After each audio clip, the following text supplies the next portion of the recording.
Yo, guys, we are back with Assyria. Only one civ left to be killed here.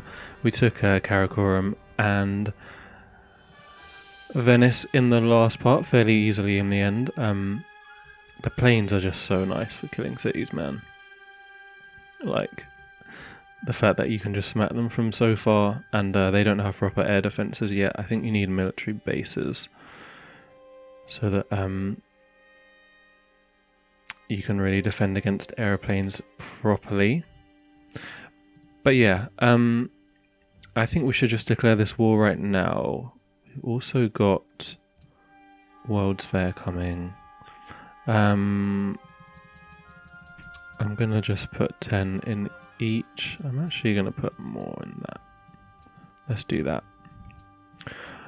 And yes, let's just declare this war straight away. I kind of wanted to get my boats over here. That was my original plan, but I feel like we can just go now because we got loads of planes there.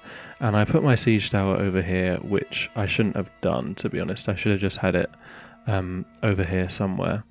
I should have just had it in Sanchi so we could put it in Tombuktu, but didn't do that, so whatever.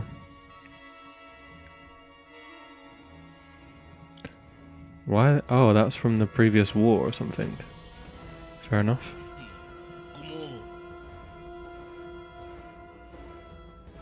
Okay, so I wanted to declare the war first. Yes, we're building Empire State Building with this. Now I Great General. And now some of the units are in our territory, so we should be able to like one-shot them. Or close to that at least.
Okay, nice, we in there. Guess we'll pop it that one.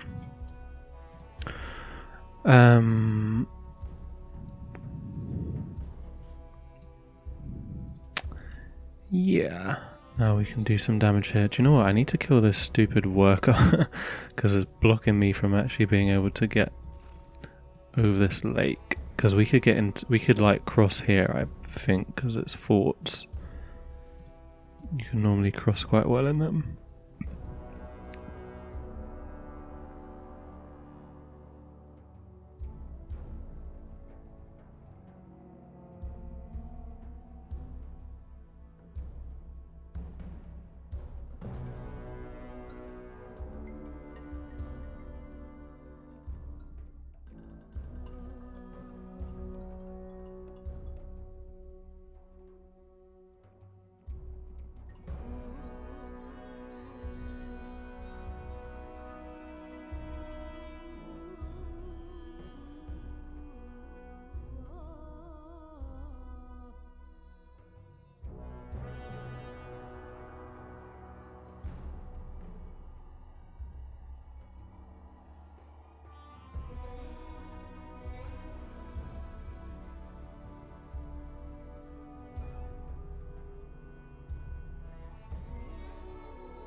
Okay, cool. We can actually airlift some units in there, so I won't surround the city with my units. Should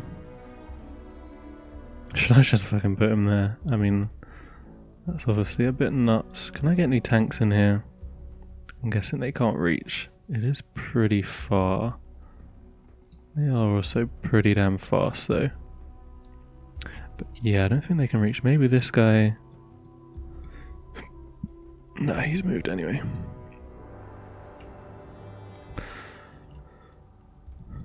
Alright, cool. So...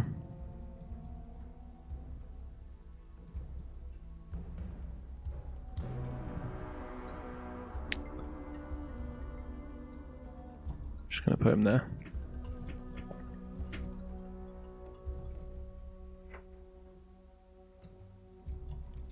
Okay, I'll do that next turn most likely.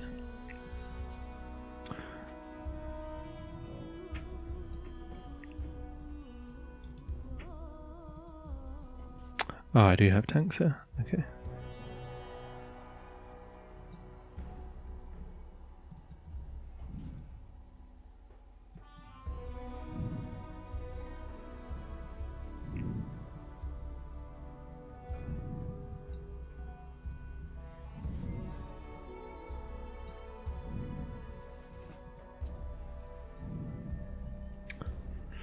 Cool, so yeah, I mean, I feel like we can definitely take it next turn. We can even reach with the planes from here. Some of them anyway. They have a 10 range and it's 10 tiles away. So yeah, let me just sort that all out. Okay, cool. Yeah, loads more planes and everyone's in position. Do you know what I want to see actually is if this siege tower gives bonuses to airplanes, because I didn't actually check that last time. I think they have red fort here, so the city combat strength is quite high. I've got a lot of airplanes in range though, and quite a few tanks and artillery too. So I believe we should have enough. We'll see though. We're actually pretty close to that. I could get it.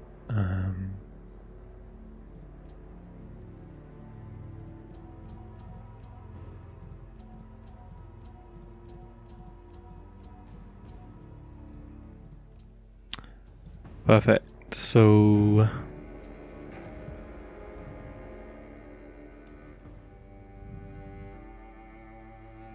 I guess I'll go for this one. We do have a lot of great works, but this is probably a bit better.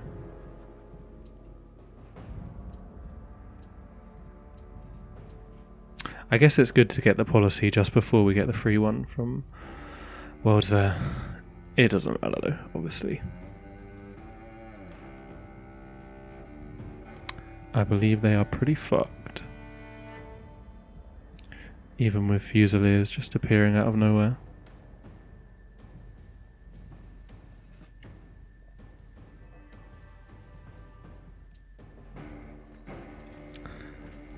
Pretty great person. I don't know.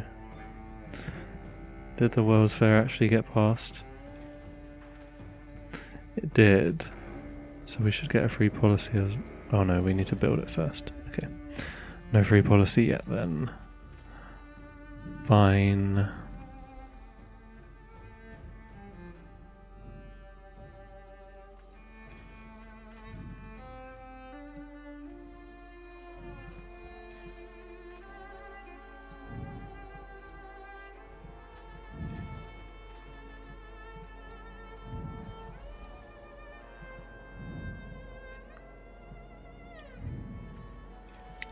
Just make shit a bit easier here.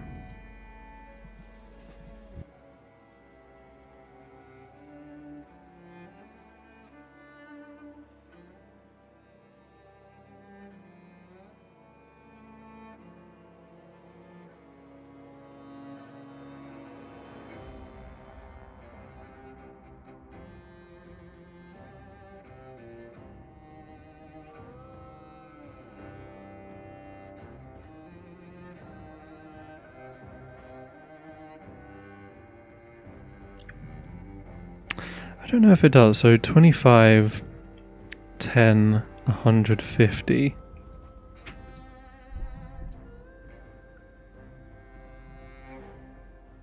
Okay, it's in miscellaneous, so it does then. Wow. Cool. Jesus. Oh well. Let's do this.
Alright, here it is.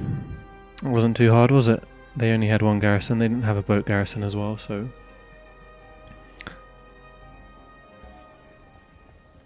The world has been convulsed by war.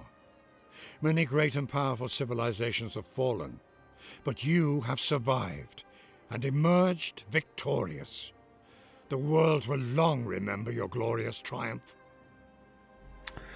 Hell yeah. Wow. That was a pretty interesting game, wasn't it? We got there in the end. I mean, it's not even that late. Like, I feel like a lot of my victories have been later than that, but felt like one of the hardest games we had. Like, wasn't sure I was going to win it for quite a long time, but it ended up getting pretty out of hand in the end, as it normally does.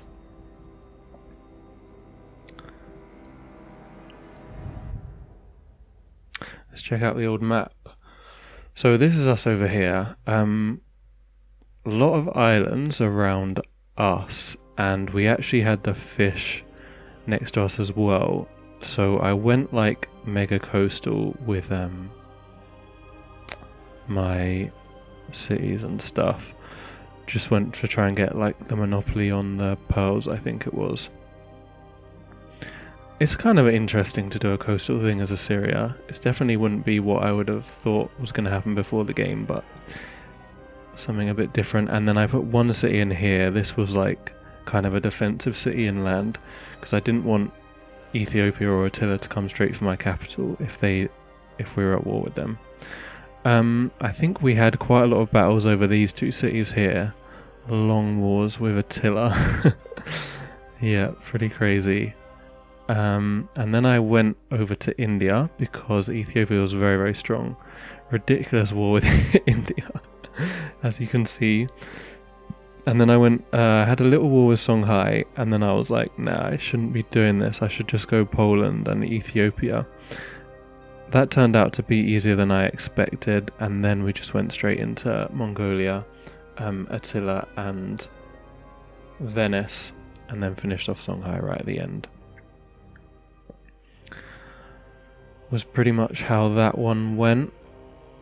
I think I killed a couple of city-states as well that we kind of missed out on, but like so at this point I still hadn't conquered anyone. I think I briefly took this city first and raised it. Right, yeah, no, we got both of them in the end and then peaced out. And then threw a city-state over here, got over there. Very strange wars where we couldn't hold on to the cities because we had only boats, but we could do a lot of damage to them, so we could keep capturing them again, especially with like the blitz boats. It's very, very good. So Ethiopia was pretty ridiculous. Mongolia had high score because they had more cities, but Ethiopia was really the most scary one, I would say.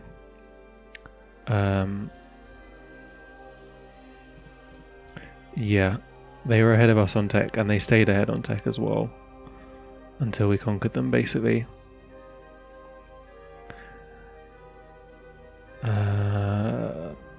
Mongolia was fairly equal with us. We started getting ahead of them because we stole a lot of techs off Ethiopia near the end. I can't remember if anyone else... I mean, India... Everyone was kind of doing okay in the end, to be honest. I feel like if we compared this to like a normal game, they would be around or above where... I don't know, I should compare it to the Celts game actually, because I think the game ended at a similar time. I think the Celts one even ended a bit later, but we'd been ahead for a long time on that one. I feel like there was points in this game where I was ahead of where I was in the Celts one, but in the Celts one, like, that felt like we were way ahead of everyone else. Whereas in this game, I've been ahead of there and still not been in the lead, so... Interesting. Policies... Oh, our policies were terrible, look at that. I had decent science because of the city captures, but the policies we really struggled with. I didn't have any real way of getting, like, bonus culture until we started conquering mad stuff at the end.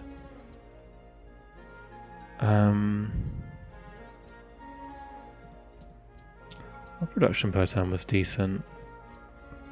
Science per turn was decent too. We had quite a few great works because I focused on getting them. Military might. Yeah, got a bit crazy at the end. I didn't really have enough faith to buy units for a long time, so I wasn't actually ahead on that. Songhai had pretty good military as well.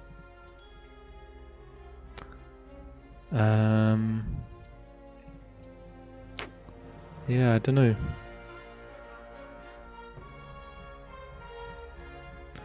I feel like that's pretty much all to look at here.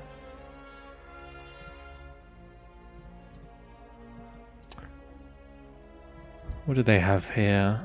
Yeah, Red Fort, Pyramids, Mausoleum. Cool.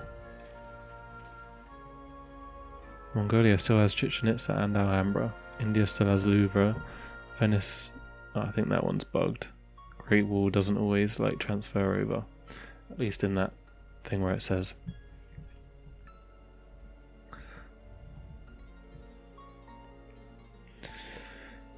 Alright, so yeah, we start off here. We had double pearls and coral as well.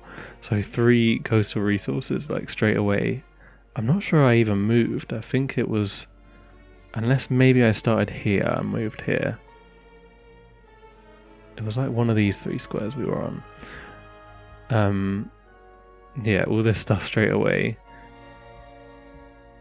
And then, what first city I settled might have been this one. But might have been this one as well. There was more coral, pearls, 2 more pearls here, another pearls over here. So... Needed 5 of them for the monopoly, so that didn't take too long, and it's the faith monopoly, so that allowed us to get a pretty early religion. I think I got like a ruin as well that made it even earlier. I'm not sure we were first because India was first with Goddess of the Home, but we were pretty close after them, I believe. Yeah, so... Went for the faith and stuff when you conquer a city. Man, this one is so good. Yeah. Obviously, it's shit if you can't conquer any cities, but as soon as you conquer 1 or 2, like the combo of this and zealotry just allows you to get so far ahead. I feel like this gives a lot more faith than the orders do, actually. Like, normally you'd go for this with orders and then get the enhancer belief, but I feel like this is actually giving more faith, especially at the start, because the orders take a while to get better. They scale with era, whereas the faith from this, it does. The way that the yields from city conquest work is a little bit different, so they kind of scale with era, but not as much as like normal era scaling. So the cities still need to be big for you to get a good amount of faith, but it can help you get to enhance the belief pretty early, which is always nice. You know, some of the AIs do pick zealotry sometimes, so it's not a guarantee that you'll get it without having a bit of a faith burst that you can get from this. And yeah, it's just a real nice one. I went for Mendiancy, Veneration, sorry, which is the +1 to all yields in each city basically, and then 10% of faith costs converted into culture and gold. I feel like that probably wasn't the best idea. I think I should have just gone for the orders, because I could have picked them then. I was kind of hoping that we'd be able to get them anyway, and I thought this would be the best other one to get, but you never get veneration on the second go around, because it gets taken by somebody in their religion pretty much always. Like, this was good later on, but it was only good by the time we were probably already winning anyway. Like, if you have that much faith that this is relevant, you've probably already won, and for a while it probably wasn't as useful as the orders would have been. And because Mongolia actually picked them with Tengri, I basically had to spend quite a lot of faith at the start, like converting my cities to Tengri, building the orders, and then converting them back to Zoroastrian. So that was kind of annoying, and it meant that their religion got pretty out of hand because they spread it a lot and they had the enhancer. And I couldn't really counter that for a while, because to be honest, I was helping them with it by converting my own cities to Tengri. So it meant that like we couldn't spend faith on units for a long time, and it could have helped us win some of the earlier wars a bit easier. Like, the timings all worked out well in the end, because by the time I was getting the faith, I also had like the maximum experience, because I had like all the great works, and I had military academies and Brandenburg Gate, and then also the policy. So we were getting like sick units when we were buying them, but probably better to just not go greedy and start buying units earlier to help you actually win some wars, because it was a bit close whether we were actually going to win some of them or not. We were kind of lucky that the AIs weren't mad aggressive early on, and they kind of messed up by going for Halab instead of coming for like directly for Assur or something like that. And they also pieced out, I think, in one of we had a war with Attila that could have been quite annoying, but they pieced out of it quite early when they were attacking here from their cities here. So I definitely could have done with some more units earlier on, which we would have had if I had gone for orders instead of veneration. Pagodas were really good though. I was a big fan of them. We were getting like probably 4 of each yield in each city, like at least 3. So I mean, that's just really fucking good, because there was so much pressure from other religions everywhere. Yes. So I feel like probably orders, pagodas would have been really good. Enhancer was amazing, though did take a while to get online, but the fact that we can buy airplanes with it made it sick. I basically bought my entire late game like land force with it, like all the tanks, all the artillery, and then I bought all of these airplanes are ones that I bought, and we ended up with like a lot of them.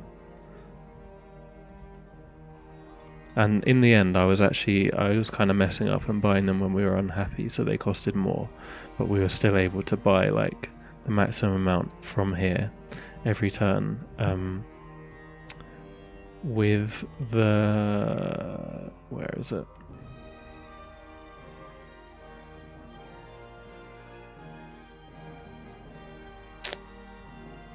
What is it called? The Pentagon? Why can I not see it? Pentagon. Giving even more experience on the planes. So they were 170 experience when they were first bought, which is 5 levels plus an extra 20. And all the land units were 150, which is just straight 5 levels. Very, very good. We were able to buy tanks which had blitz and mobility straight away, and artillery with logistics and one siege or range and volley straight away. Shame we couldn't buy boats. Yeah, we had to build all of these.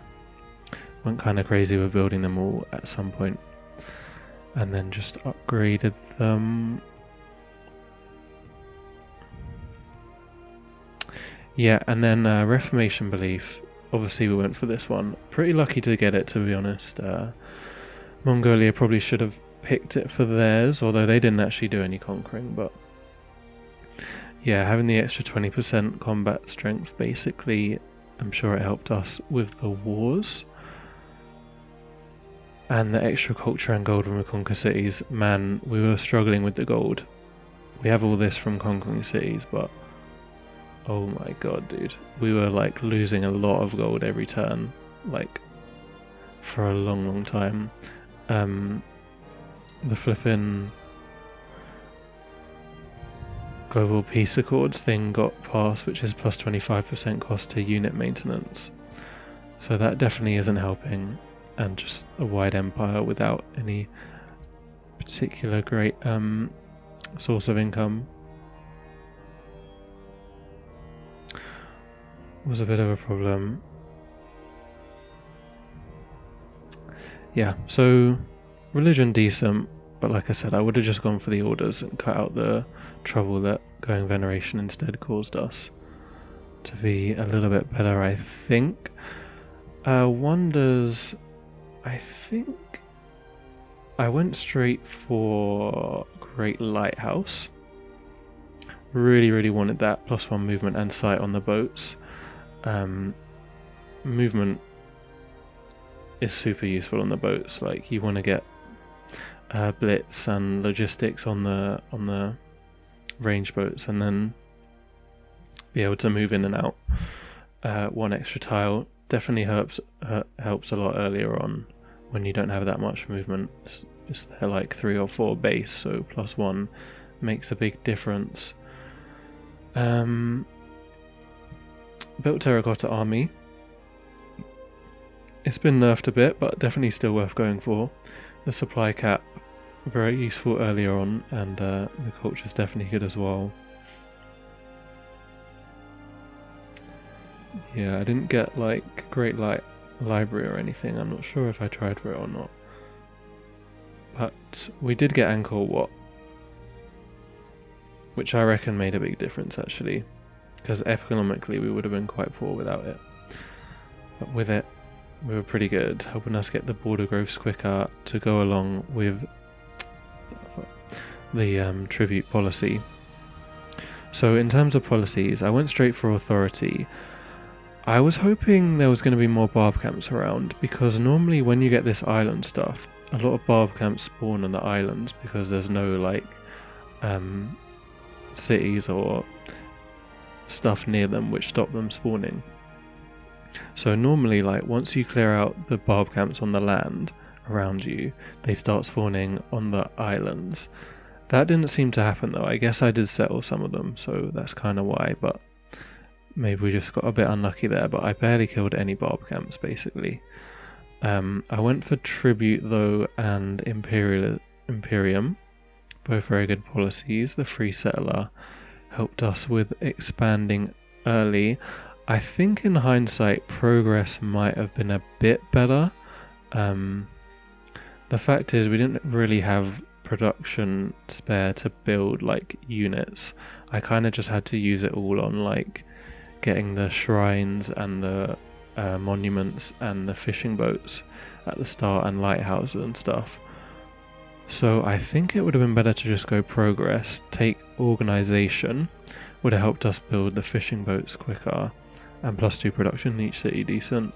Expertise, we would have got more culture from this than we did from killing units in camps, because like I said, we didn't kill that many. And then could have got fraternity fairly quickly with the lighthouses. We would have had very good science early on. And then transition into authority. I think instead I went for this. I think I still then should have gone progress after I had Imperium, but I actually went dominance, which I regret because we weren't really killing any units, so it was a bit useless. And then I went discipline because I already had dominance, and I thought discipline's quite a nice one with the extra happiness and culture and reduced maintenance cost. So it ended, I think I then filled out progress, but it was definitely a lot later than it could have been, and that could have helped our culture be a bit better, because we were building quite a few buildings in the cities, and you get the culture from new techs as well. But yeah, I feel like progress with coastal starts is just so good that I should have considered it a bit more. The thing is, before the game I was like, there's no way I'm going to pick progress. Like, I'm obviously going to go either authority to just start killing people, or tradition to get the great works, and then tradition authority. But because of the fact that we had the coastal start, I feel like progress first would have been better.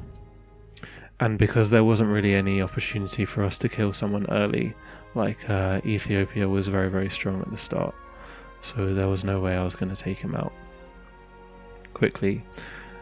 And because I had to do all the coastal stuff, like I said, I couldn't build units to build an army to go and attack him. Or I feel like it was the better play to go and like do the infrastructure stuff first rather than build an army, so it made authority not as good as it usually would be first. Yeah, also I think tradition probably isn't the way to go as Assyria. Like, it's not going to help you get the great works that much quicker that's going to make a big difference. So yeah, like obviously if the land is good for tradition, then you can still go for it, but you'd probably still want to try and like conquer cities around you anyway, so it just depends if it would help you like to get a good start and stuff to go tradition. I wouldn't say that it's like that the strat of going tradition to get great works and then authority is good just like on its own, because yeah, it's not going to help you get them that much quicker. And if you just start conquering a bit earlier, then you'll conquer people's great works anyway. Like if you conquer tradition people, you'll get their great works of writing, and in the end I ended up with way too many great works of writing than I needed, because 9 gives you the maximum bonus anyway.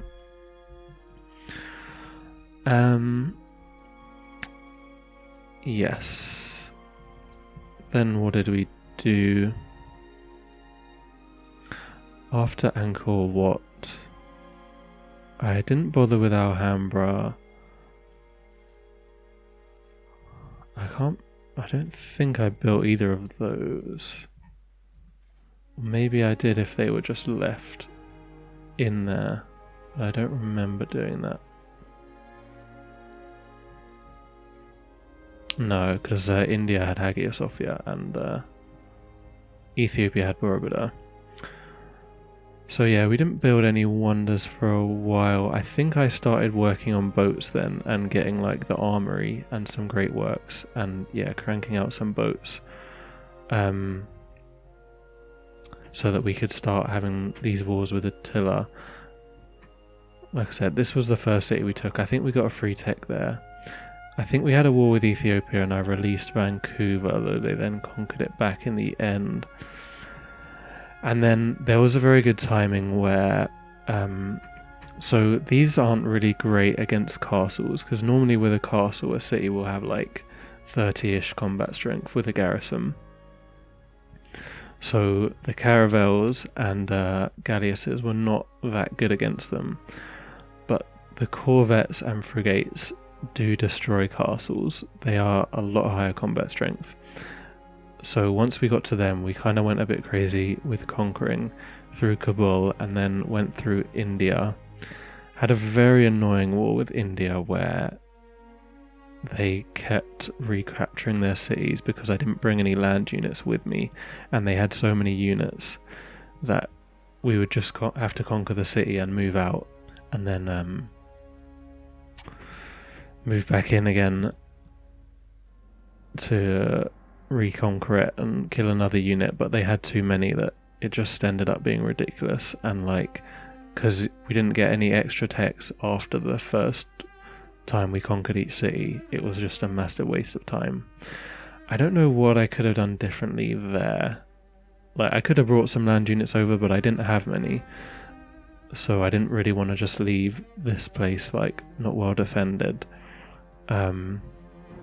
Maybe I could have just conquered the cities and then left, but I kind of wanted citrus for the food monopoly and for the food corporation monopoly, and yeah, they had the citrus, so I had to conquer them in the end. It was a bit annoying.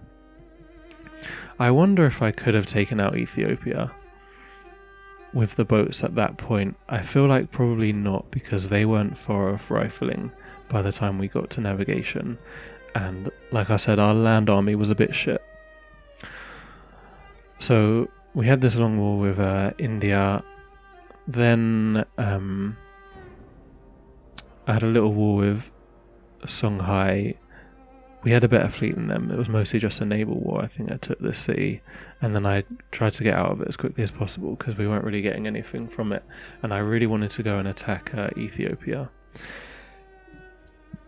And I think it was a good time because we got to military science, got Brandenburg Gate and military academies, and we had some spare faith because we'd been conquering some cities, so I could buy some high experienced units, and that really helped us. I bought loads of like Gatling guns and musketmen and Gatling guns, I think, and had them get like the indirect fire and range promotion because we had so many units to kill, man.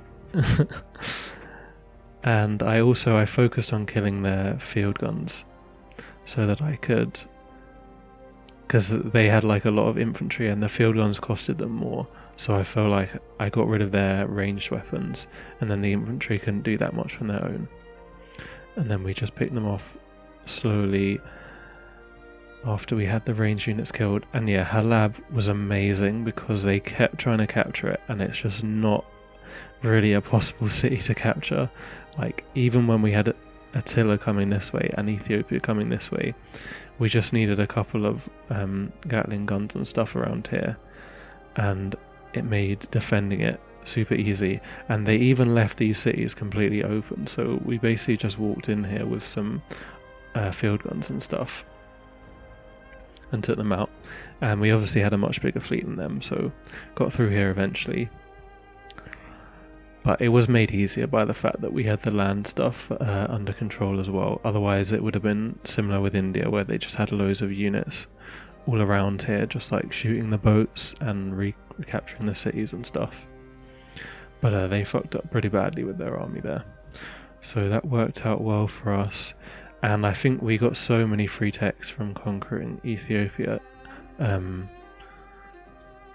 think we got free techs from all of these cities, so 6 extra free techs that like completely put us ahead of all the other guys, and caught us up to where Ethiopia were. So yeah, that went very well, and then I had like loads of faith to spend on new units as well for the next wars. So once we started conquering, definitely got out of control pretty quickly.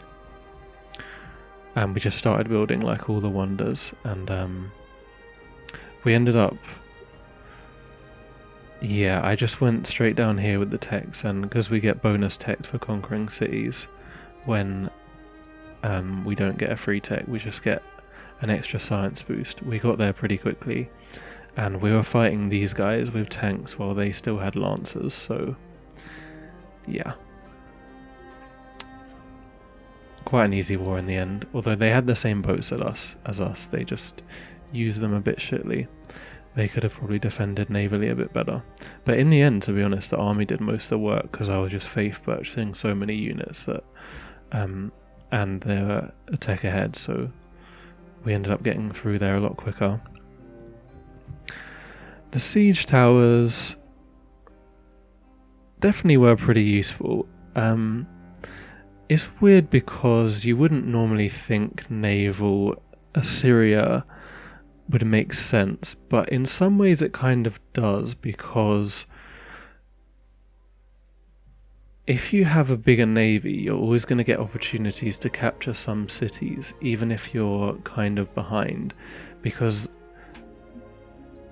civs will, like, even civs which don't have like particularly coastal empires will generally put 1 or 2 cities out in the coast somewhere, and they can often be quite like undefended, so it's a pretty great way of getting free techs if you're behind as a naval civ. And the siege towers still work with the boats, so it helps you attack the cities, because it makes a big difference with melee units, like having an extra 40% combat strength, because it means you do more damage and you take less damage, so you can actually use them to attack. And it meant even the boats with blitz were able to do decent damage to cities, whereas normally they don't do too much, and most of the damage has to be done by boats with vanguard. And naval siege ideally as well. So it allowed us to go down here with a lot of them. And yeah, we had a lot of experience on the units, obviously. I think I got a city-state quest for conquering a city here and a city here. So I had pretty decently upgraded boats even from the start. And then once we had the great works and military academies and stuff, we could build new boats that had very high experience. Yeah, so it's annoying because you don't really get to use the medic properly for naval stuff. Like, it only works on the one unit that it's on top of for naval stuff, whereas land units, like, it would work like a normal medic, where it would work on that unit and on all the units around it as well, which is definitely nice, because to have these in a land force, because it means you don't have to fuck around trying to use like cavalry medics and stuff so much, which are annoying because they take up a spot from what would be a different unit. But yeah, like I said, the fact that you can get free techs means naval Assyria is probably actually a pretty good situation to be in, because you know you're always going to be able to get some free techs and catch up at some point, which makes most games winnable. Because this game was very hard for a while. I didn't know how I was going to win it, and we were quite fortunate that we had India, who was had big cities but was also didn't have a big navy, and we had like a little bit of tech ahead.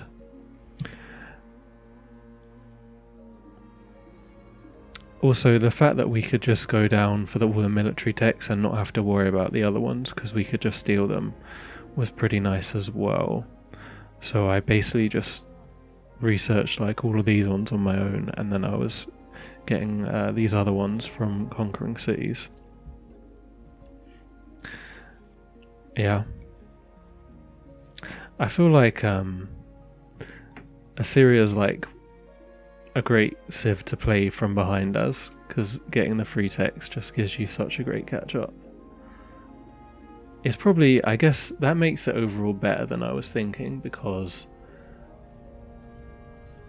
I feel like you're always going to have some option of some city to capture. So even though I was thinking before that these don't help that much, because really you have to get through units first. But actually, you can always like find some kind of undefended city and go and smack it down quickly with a siege tower and use that as a way of catching up. Which, like I said, makes it a very good civ, because obviously, like, there are some civs that once you're ahead, they help you become really powerful, but the actual good civs are civs that help you get ahead or help you catch up when you're behind. So having a really good catch-up mechanism makes it a pretty good civ. But yeah, so this isn't like amazing until quite late on. The science, it's good, but it's not as good as culture, and especially because you don't need that science that much, because you can get science from capturing cities. So we did end up like, we didn't have the culture requirement for some of these wonders, which was quite annoying. And could have been a bigger problem if we didn't start snowballing at the point that we did. Yeah, I can't remember too much more other than that the Food Corporation did kind of secure the game for us, because it basically removed all of our unhappiness, which meant I could just go conquering everything and not have to worry about going super unhappy. It should probably be nerfed, to be honest. It's really ridiculous. I'm going to go for it like every game that I can, especially when conquering, because not having to worry about happiness at the end. Like, we conquered so many cities recently. I mean, we got 260 from occupied cities, and we're still close to actually being happy. So yeah, normally we'd just be at like fucking 0% or something. If we did this, we would have had to just take it slow, and we would have had to lock growth in like all of our other cities, which meant we never would have got the bonus gold from citizens being born and stuff. Yeah. I also had a lot of issues with strategics this game, but that was quite lucky that we had the boat stuff, because they don't really need strategics until later on, where the cruisers need iron. But I guess the reason we had low strategics was because I put all my cities coastal, so we didn't actually have as much land as if I'd settled my cities out like around here or something, and grabbed more space. But yeah, so I don't know, we won the game. I don't know if there was other ways it could have been done, like by settling around here and trying to conquer Ethiopia early. They felt pretty strong, and yeah, I'm pretty happy that we won this, because this was very, very, very hard, I believe. And I'll be interested to try some different civs, ones without so much catch-up. Like, I might try playing with this, with this mod, but as a non-conquering civ next. So see if it's possible for us to keep up as like a tradition civ or something, because the early game is not quite so punishing as in normal VP. Like, we should actually be able to build a couple of wonders and then see if we can snowball there at the same level as the AIs do. Because yeah, they have like a better late game than they normally would, but not quite a strong early game, so it should be possible to get like Hanging Gardens or maybe even Great Library if we're quick at the start, and yeah, see how our snowball compares to theirs if we can get a couple of wonders. To be honest, I might even make their early game slightly weaker again and their late game slightly stronger. I don't know, I'll see. It's hard to say because we are just so ridiculous right now because of all the conquering we did. Like, and we obviously stopped them from going at the normal rate by conquering them. So yeah, I'll compare this to some, like maybe my China game, and see like where I was at in that game, because that was a mostly peaceful tradition game that we were doing fairly well in. So would it have been possible for us to actually win this game without conquering if we had like a decent tradition game? I'm not sure. And I might use the unique components as well, because it should work well with this mod. The difference should be that normally when you use unique components, you're basically giving yourself more ways of catching up with the AI, but you're not really helping them that much. But with this, the AI should also be being helped by the extra stuff they get from unique components, because it's not that they're just getting flat yields, they're getting cost reduction. So every bonus that they get will also they'll essentially get more bonus from it because of the cost reduction that they have for everything. So that should be interesting. Let me know how you guys have found it though, if you have tried it. I have been hearing some stories that it is pretty hard, which I can definitely agree with. Which was kind of the whole point. I mean, it would be cool if Immortal was like a fun game to play as well, as a deity. And I may do a live stream at some point this weekend or something. Obviously I'll schedule that if I am going to do it. And other than that, I might start a series of a different game or something. I definitely will do a series with the new Rome Total War remastered. I'm pretty hyped for that. I even get it half price because I already had the old one. But I honestly have no idea like whether they've changed the game or if it's just like the exact same game with graphics update or what. That'll be fun to see. And also, make sure you send me your games if you want me to analyze them or anything. I haven't done one of them for a while. That would be pretty fun to do. But I hope you guys enjoyed this series. I think it was a pretty interesting one. So see you next time, guys.